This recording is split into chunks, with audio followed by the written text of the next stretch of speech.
In the Lizzofication video, I spoke about how I tend not to keep up with celebrities.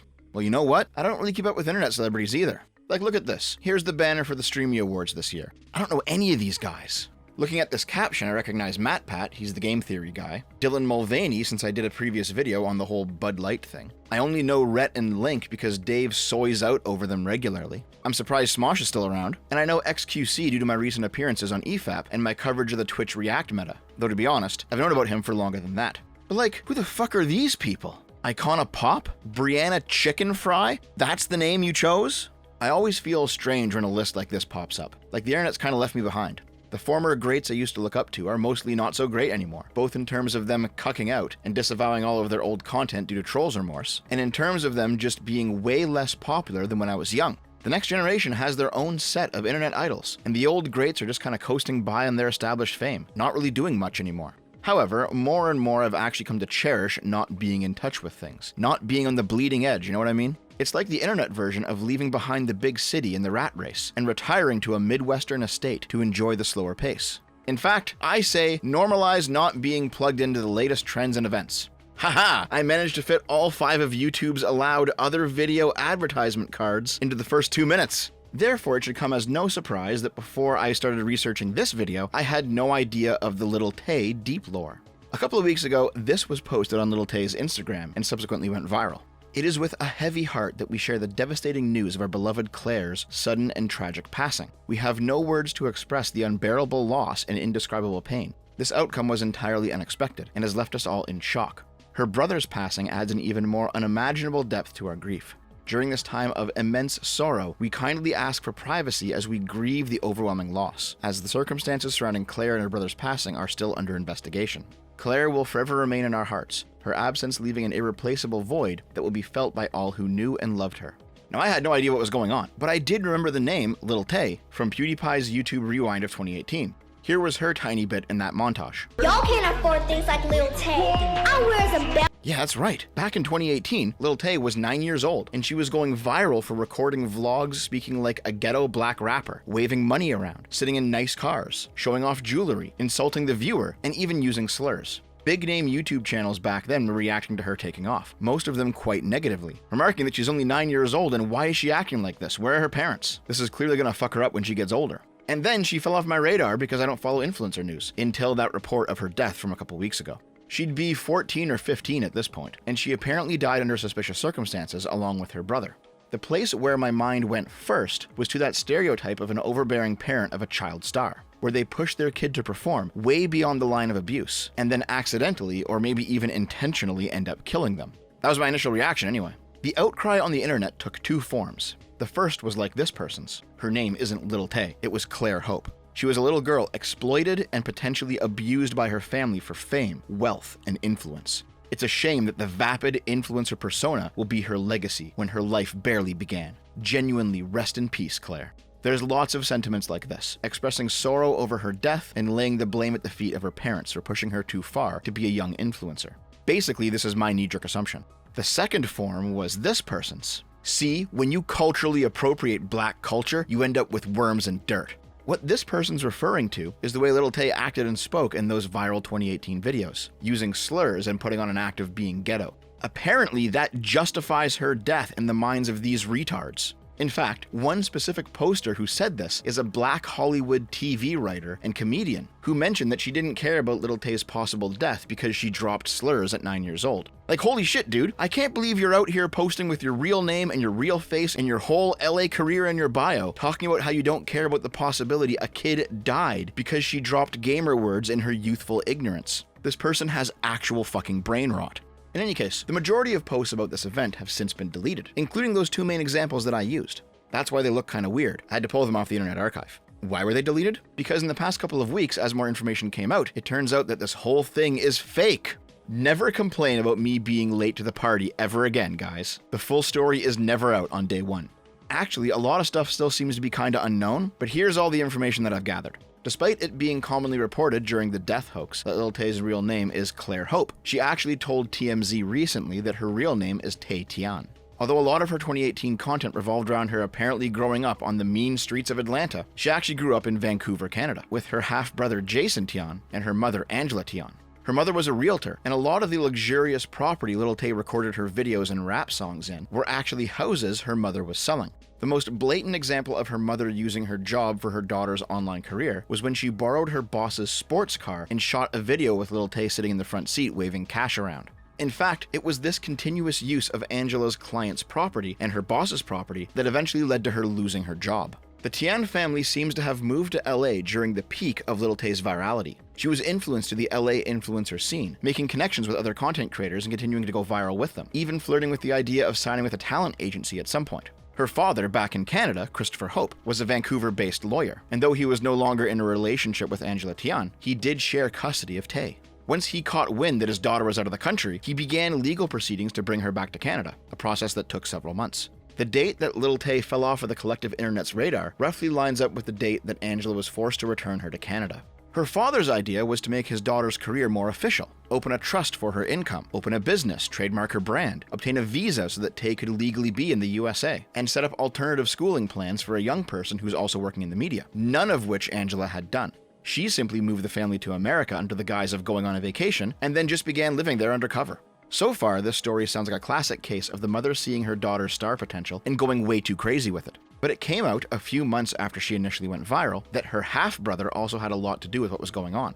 While some people blamed Angela for allowing Tay to behave as she did, others began to discover that it was actually her half-brother Jason who had control of the Little Tay social media accounts, and it was him coaching her on what to say. A leaked video posted by Keemstar on Twitter back in 2018 seems to confirm this. Bro, wait. Go back and say like, no, you broke ass bitch. You still, you out here, out here like with your irrelevant ass. You making a video on me, like bitch. I'm way more irrelevant than you. You're trying to be relevant and you trying to be like me. Mommy, stop! I was filming! Lil Tay be popping on YouTube right now. Redo. You need to be like more ignorant. You have to be like, ooh, Lil Tay out here. Wait, what did he say again? You still irrelevant, like I said last time. What do I say? I'm a trend maker and you a trend follower. You a Lil. Also, The Atlantic wrote in their article exposing Little Tay at the time this testimonial. "I've seen Little Tay cry," said one person who had worked closely with Little Tay in the past, but asked not to be identified by name for fear of jeopardizing their business relationship with the star. "I've seen her brother shout at her. Once Jason was yelling at her, saying, 'You're no good, it's no good.' She was crying hard."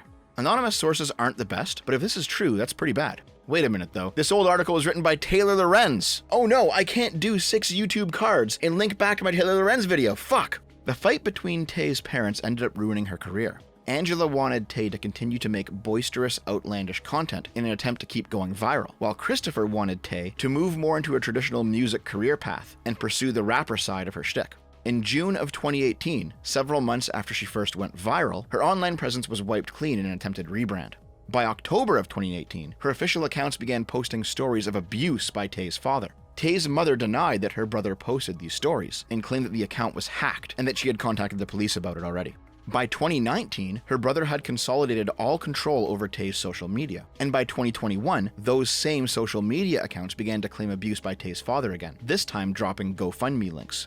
Tay herself claimed this was a second hack, while Tay's agent, appointed by her father, claimed that her mother and brother were trying to slander her father with abuse allegations in order to bring Tay back under their thumb. Shortly before the apparent death of Little Tay and her brother, her YouTube bio was updated to simply read, "Help me," and the same words were posted as an image on her Instagram account, both of which had been inactive for nearly 5 years. Then came that post about their death. Here's what makes this story really fucking weird. Variety asked Little Tay's new management for a statement, and that management actually confirmed her death. Christopher, the father, was asked about it, and he didn't give a statement one way or another. Reporters asked both the Vancouver and LA police departments, neither of which had heard anything. TMZ finally managed to contact Tay directly, who confirmed that she and her brother were alive and well, that her account had been hacked for a 3rd time, and also to finally confirm that her real name was not Claire Hope, but Tay Tian.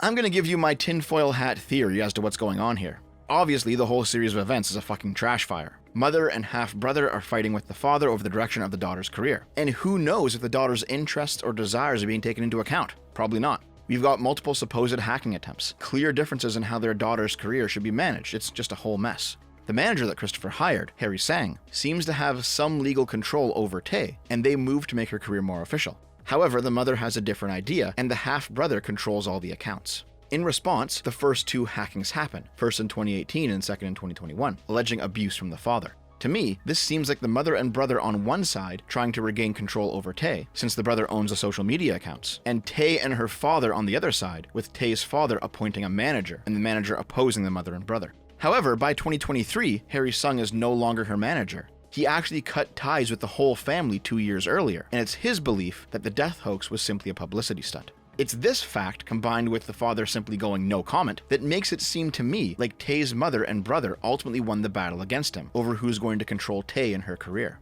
Except at this point, Tay has no fucking career. She was a flash in the pan 5 years ago, and the family bickering destroyed any shot they had of positioning that properly and springboarding into something more. The more I researched the story, the more I was reminded of child actors who have their lives fucking destroyed by their overzealous parents. Child musicians, or child performers, or child reality TV stars. What kind of life do you think those John and Kate +8 kids are leading? What about the Duggar kids? One of them already got caught molesting his sisters and possessing child porn. How many YouTube family prank channels have been busted for child abuse over the years, where the kids were forced into it by their parents in order to go viral? What can be done about this stuff? Well, some people think that the way forward is to give child influencers the same legal protections as child actors and child musicians, restricting how long they can work, legal requirements to put away earnings into a trust for them to inherit when they turn 18, basically protections to ensure that parents don't abuse their children.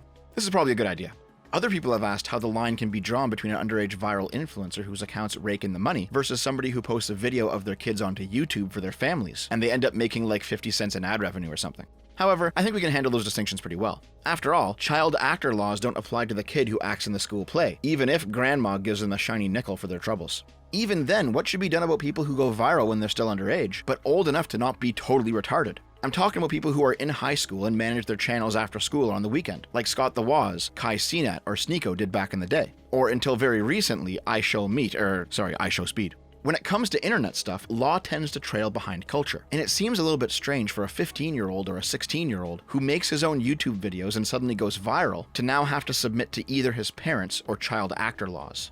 But maybe that's just how it has to be if we're going to avoid any more Little Tay situations. It might take 5 years, it might take 10, who knows? But at some point, Little Tay is going to come out as an adult and tell us the story of what actually went on here. And I have a suspicion it's probably something horrific.